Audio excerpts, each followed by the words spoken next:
Well, the idea is to give an overview of the work we've been developing so far.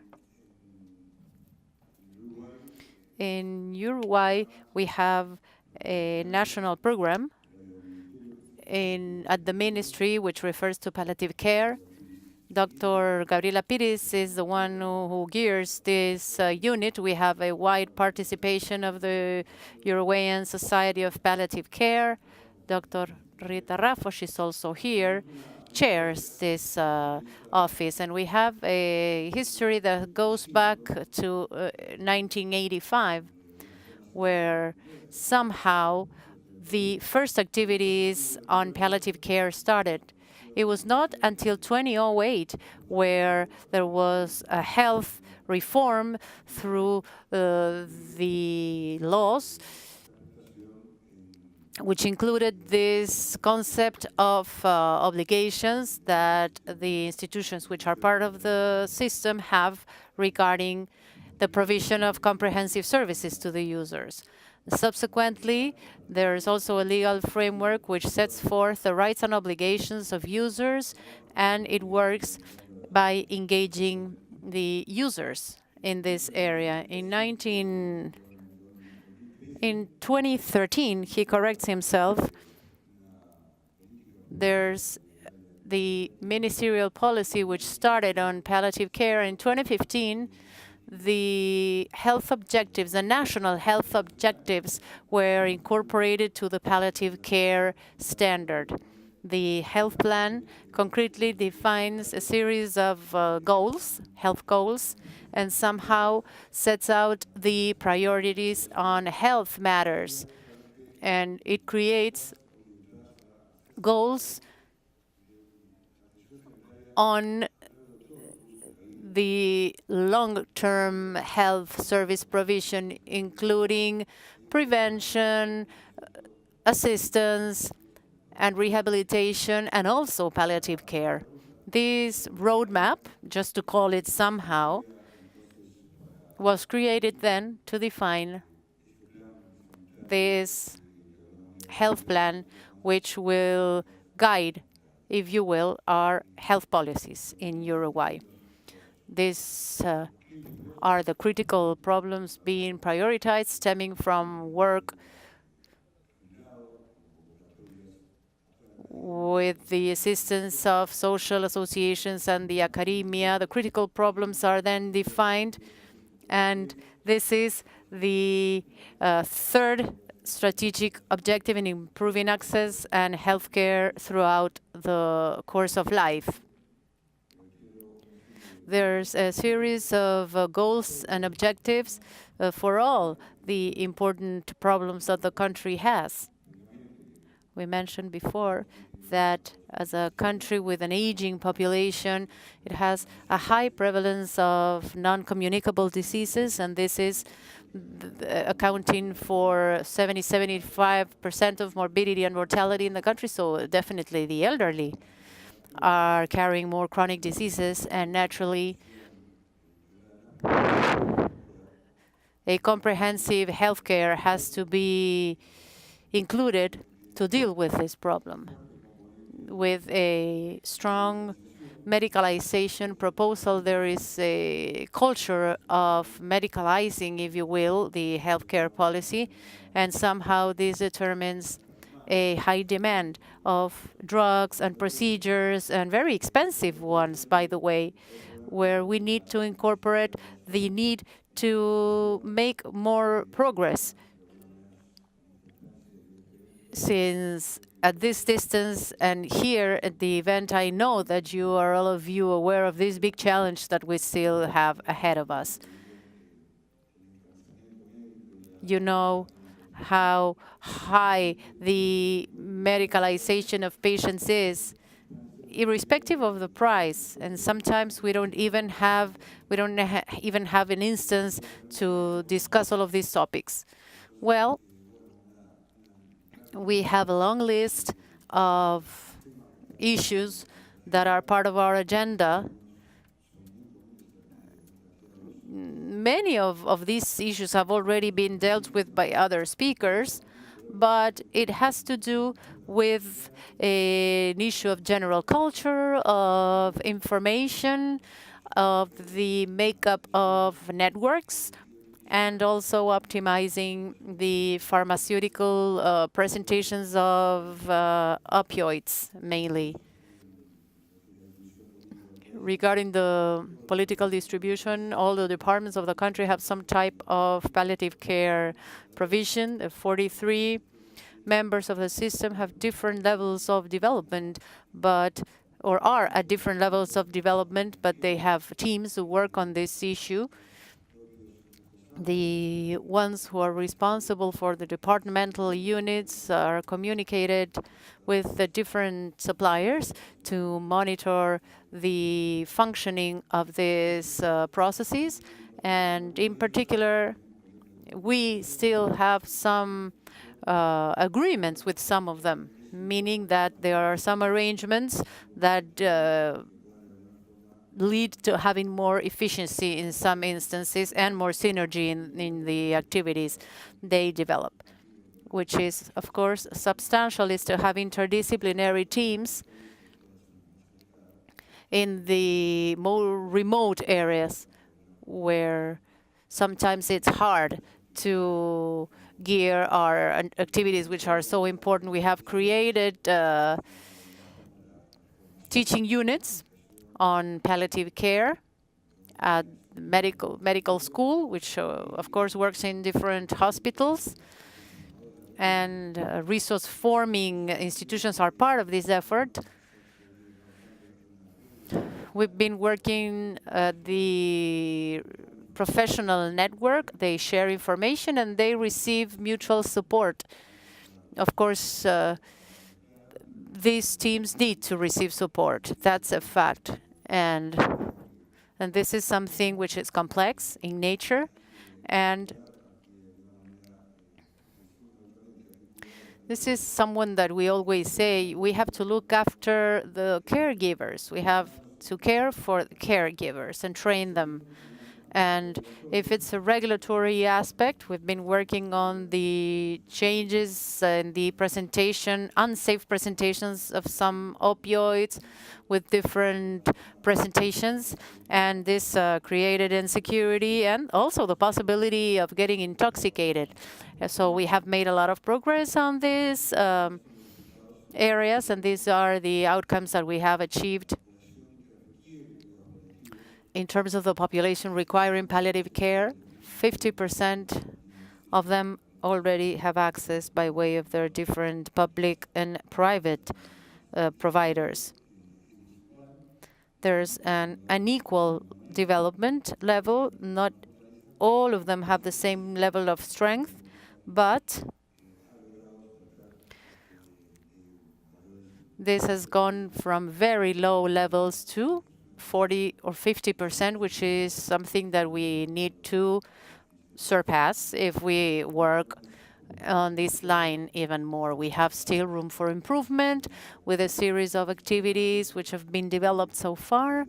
And one way or another, this integrated health system is the main support or backbone for the users in terms of coverage and insurance. And in this way, everyone will have the same opportunities in the assistance they receive. We want to make some reference to our experience in the creation of a mechanism and a procedure to engage all health workers in this issue without prejudice of the training needs, the scientific societies, and the different stakeholders who work on the training of staff. But from the health system itself, we have incorporated a virtual platform. We are talking about a platform which assists 70,000 workers with a broad scope of action,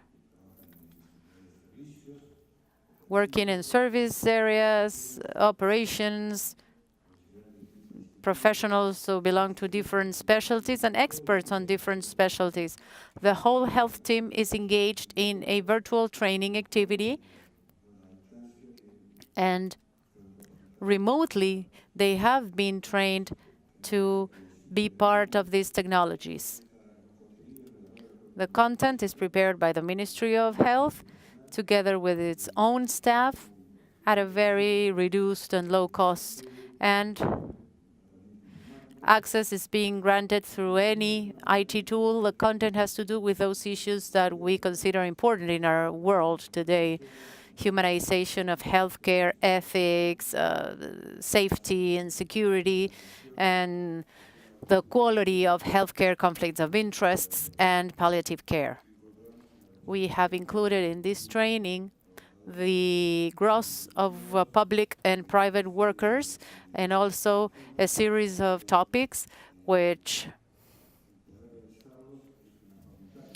is part of the power that the workers have. If they do this, there's an economic stimulus which is tied to this virtual course, which somehow had been agreed upon when discussing their salaries.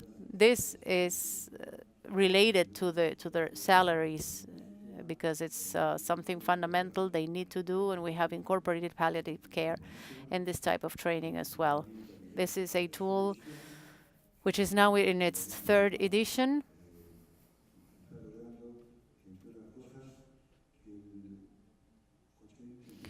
And from 85 to 95%, everyone who follows this training course understand this is interesting, reasonable, and adequate.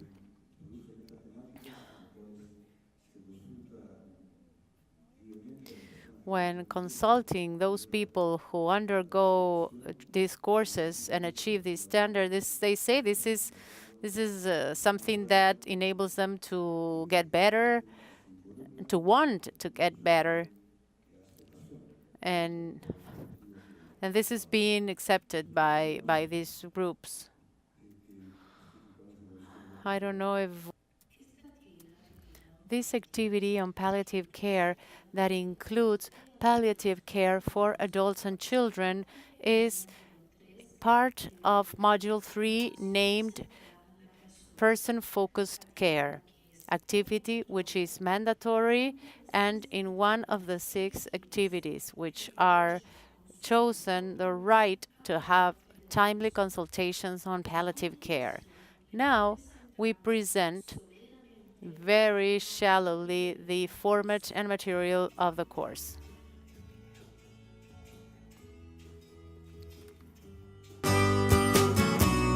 Esta unidad This unit is focused on the person by applying the biopsychosocial model to emphasize a comprehensive healthcare. It's about integrating biomedical, psychosocial, social, and familiar and community aspects. In this model, you will work on situations related healthcare of complex and stigmatization of people suffering mental health problems, and the implementation of palliative care, which have been expressly recognized within the context of the right to health. Palliative care improves the lives of the patients and reduces unnecessary hospitalizations. This module starts with a questionnaire, which is to say true or false on basic concepts. Opportunity to refer to palliative care, and what's the goal of palliative care. Patients who are subject to palliative care, including all the non-communicable diseases, and palliative care for pediatric people. False beliefs on the use of morphine, pain in children, and so on and so forth. Through an audio, you will hear the first interview to Ruben and his wife on the part of the team on palliative care. There, they are expressing the fears and concerns and false beliefs, adequate handling of information. An interview of 2 journalists where they tackle the main aspects on palliative care and the ministerial policy. This module finishes with the testimonials of palliative care patients who show the change they have suffered after having this service. After the model, each participant will carry out self-assessment. The eligible or elected activity, which is the right to having a timely consultation to palliative care, is one of the 6 activities that the participant might choose. It has an introduction, which details all the activities that they have to conduct, as well as resources and supplementary resources, such as how to prepare a diary, the importance of graphic media in communication. In this section, we will hear audio on stories of palliative care. The first one is on adult palliative care, and it is centered on the late referral of a patient with COPD and the consequences and the bad, poor quality of life that determines the suffering, which is unnecessary, of the relatives, the patient, shared time, and the wear and tear that it generates in the team. The second audio, it's focused on the fears of a mother, which son is referred to pediatric palliative care, and the advice of a grandma, which grandchild is being served by palliative care professionals. Here, a COPD patient explains how she feels this activity has been and the level of contention she has received, in contrast with the first case, audio 1. In this activity, the mother of a child on palliative care relates the comprehensive services that her child receives. When finishing this elected activity, the participant has to propose an activity that will illustrate the information that has been acquired and it is good for the dissemination. Well, I'm sorry, this was a little long, but we wanted to explain what the course is about. So if it's useful, you can exchange it. I don't know. Thank you.